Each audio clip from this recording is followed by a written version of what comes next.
Hello everyone, আসসালামু আলাইকুম। Welcome back to my channel days of Nargis. নতুন দিনে আবারও একটা নতুন ভিডিও আপনাদের সাথে শেয়ার করছি। আপনারা যে যেখান থেকে এই ভিডিওটা দেখছেন, আমি আশা করি আপনারা ভালো আছেন, সুস্থ আছেন, নিরাপদে আছেন। আমিও ভালো আছি আলহামদুলিল্লাহ। আজকের নাস্তা তৈরি করব রুটি আর আলু ভাজি। আলু আমি অফ ক্যামেরাতে ভালোভাবে ছিলে কুচাই নিয়েছি, তারপরে ধুয়ে নিয়েছি। এখন আমি আলু ভাজি বসিয়ে দিব। এখানে পেঁয়াজ কাঁচামরিচ ব্রাউন কালার করে ভেজে নিয়েছি। একটু ব্রাউন কালার হওয়ার পরে আমি এর মধ্যে আস্তা জিরা দিয়ে দিলাম। জিরাটা দিলে আমার কাছে ভাজিটা খেতে খুব ভালো লাগে। এখন আমি এর মধ্যে কুচানো আলু দিয়ে দেব। আজকে আলু ভাজি দিয়ে আমরা রুটি খাবো। আলু ভাজি দিয়ে আমাদের বাসায় সবাই রুটি খেতে পছন্দ করে।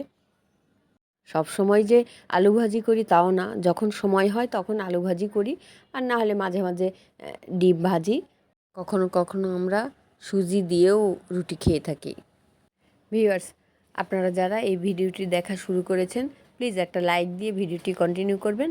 আর যদি দেখতে দেখতে ভিডিওর কোনো অংশ আপনাদের ভালো লেগে যায়, তাহলে সাবস্ক্রাইব করে আমার এই ছোট্ট ইউটিউব চ্যানেলের পাশে থেকে যেতে পারেন।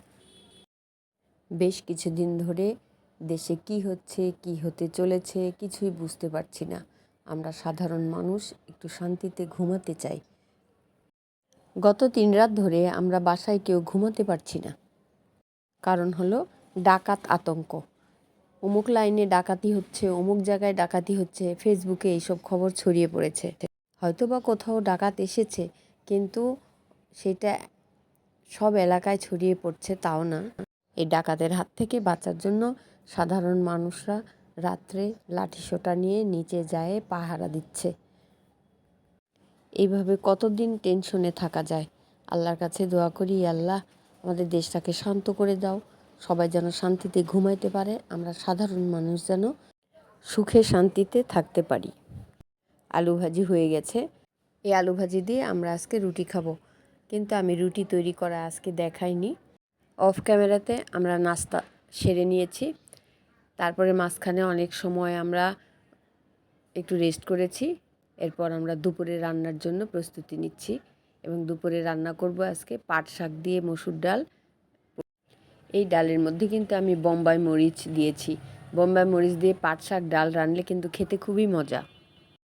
রান্নাও হয়ে গেছে, এখন বাগার দিয়ে দিলাম। আর আজকে তৈরি করব ডিম ভর্তা। এটা 2টা ডিম সিদ্ধ করে নিয়েছি। এখন যেভাবে আমরা যে কোনো ভর্তা তৈরি করি, একইভাবে আমি এই ডিম ভর্তাও তৈরি করে নিব। আগের দিনের পাট শাক ছিল, সেটা দিয়ে আমি আজকে পাট শাক আর ডাল রান্না করেছি। আর মাছ মাংস কিছুই ছিল না, তাই আমি ডিম ভর্তা করেছি। আজকে বাজারে যাওয়া হয় নাই। আমার ছোট মেয়ের ইন্টার পরীক্ষা চলতেছিল, কিন্তু ইন্টার পরীক্ষাটা বন্ধ হয়ে গেছে। 6টা পরীক্ষা হওয়ার পরে দেশে যে রাজনৈতিক অস্থিরতা চলছে, এটার জন্য বন্ধ হয়ে গেছে। এখন শুনতেছি যে বিভিন্ন থানায় যে আগুন দেওয়া হয়েছিল, সেই কারণে নাকি তাদের প্রশ্নও পুড়ে গেছে, উত্তরপত্রও পুড়ে গেছে। এখন জানি না আবার কবে পরীক্ষা হবে, কি হবে কিছুই বুঝতে পারছি না। এক কোটা আন্দোলনকে কেন্দ্র করে দেশে কত কি হয়ে গেল, কত ভার্সিটির ছেলে মেয়েদের প্রাণ ঝরে গেল। যেসব পরিবারের ছেলে মেয়ে মারা গেছে তারাই বোঝে এটার কতটা কষ্ট। একটা ছেলে বা মেয়েকে একটা ভার্সিটি পর্যন্ত পড়াইতে একটা মা বাবার কত কষ্ট করতে হয়, কত স্যাক্রিফাইস করতে হয়, সেই মা বাবাই জানে। কত আশা আকাঙ্ক্ষা সব কিছু এক নিমিষেই ধূলিসাৎ হয়ে গেল।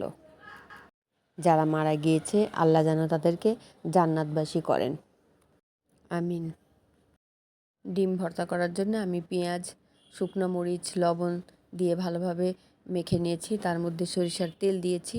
এখন ডিম ভালোভাবে মেখে নিয়েছি। সব কিছু আমি ভালোভাবে হাত দিয়ে মেখে নিব। ডিম ভর্তা খেতে কিন্তু খুব ভালো লাগে, গরম ভাতের সাথে এটা খুব মজা। এই ভর্তাতে একটু ঝাল বেশি হলে মজা লাগে। আমি অবশ্য এই ভর্তার মধ্যে একটু বোম্বাই মরিচ দিয়েছি, সেই কারণে ভালো লেগেছিল। ভর্তা হয়ে গেছে, আমি এখন টেবিলে ভাত দিয়ে দিব। টেবিলে ভাত দিয়ে তারপরে আমি গোসল সেরে এসে নামাজ পড়ে তারপরে আমি ভাত খাবো। এই ছিল আজকে আমাদের দুপুরের সাধারণ খাবার। দুপুরে খাওয়া দাওয়ার পরে আমি একটু রেস্ট করেছি, আমি একটু ঘুমিয়েছিলাম। তারপরে আমি একটা সেলাই করছি, সেই সেলাইটাই আপনাদের সাথে শেয়ার করব। সাধারণ সেলাই দিয়ে সোজা এই সেলাইগুলি, এগুলি দিয়ে আমরা সুন্দর ডিজাইন তৈরি করতে পারি।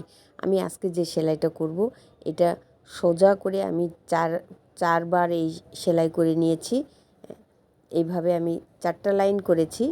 এটা দিয়ে আমি একটা ডিজাইন তৈরি করব। এই ডিজাইনটা আমরা নকশি কাঁথাও করতে পারি, আবার কামিজের হাতাতে ঝুলে এগুলো করা যায় সেলাইটা। গ্রামে যখন মহিলারা অবসর থাকে তখন তারা কাঁথা সেলাই করে, বিশেষ করে বর্ষাকালে। দুপুরবেলা দেখতাম তারা এইসব ডিজাইন দিয়ে কাঁথা সেলাই করত। আমরা যদি নিজ হাতে একটা কামিজ তৈরি করে সেইখানে হাতাতে বা ঝুলে যদি এই ডিজাইন দিয়ে নকশাটা তৈরি করি, দেখতে খুব ভালো লাগে। আর নিজের হাতে তৈরি করা জিনিস, সেটার আনন্দ একটু অন্যরকম। 4টা লাইনের সেলাই করা হয়ে গেছে।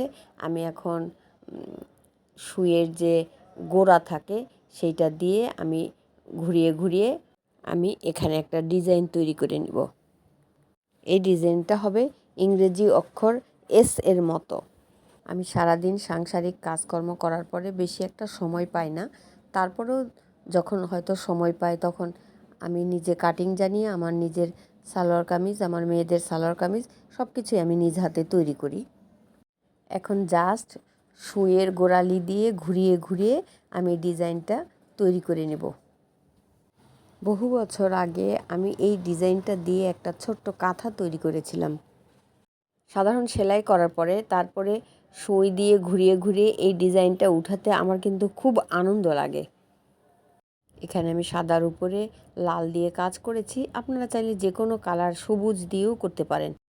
যারা নকশি কাঁথা তৈরি করেন তারা বিভিন্ন কালারের সুতা ব্যবহার করতে পারেন। কারো যদি এই ডিজাইনটি পছন্দ হয়ে থাকে তাহলে আপনারা কমেন্ট করে জানাতে পারেন। এরপরে আমি একটা পিঠা তৈরি করেছি, সেই ডিজাইনটা আপনাদের সাথে শেয়ার করছি। আজকে তৈরি করেছি একটা পাতা ডিজাইন পিঠা। এটা নকশি পিঠা বলা যায়। প্রথমে আমি একটা মোটা রুটি তৈরি করে নিয়েছি, এরপর এই রুটির উপরে আমি তেল মেখে নিয়েছি। এখন একটা খেজুর কাঁটা দিয়ে আমি পাতা আকৃতির ডিজাইন তৈরি করে নিচ্ছি। প্রথমে আমি বর্ডার দিয়ে নিব, তারপরে ডাবল দাগ দিব। এখন একটা চিমটার সাহায্যে আমি ডিজাইন তুলে নিচ্ছি। এটা হাত দিয়েও করা যায়, খেজুর কাঁটা দিয়েও করা যায়, কিন্তু খেজুর কাঁটা দিয়ে আমার কাছে কঠিন মনে হয়, তাই আমি একটা চিমটা ব্যবহার করেছি।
তৈরি হয়ে গেছে একটা পাতা ডিজাইন নকশি পিঠা।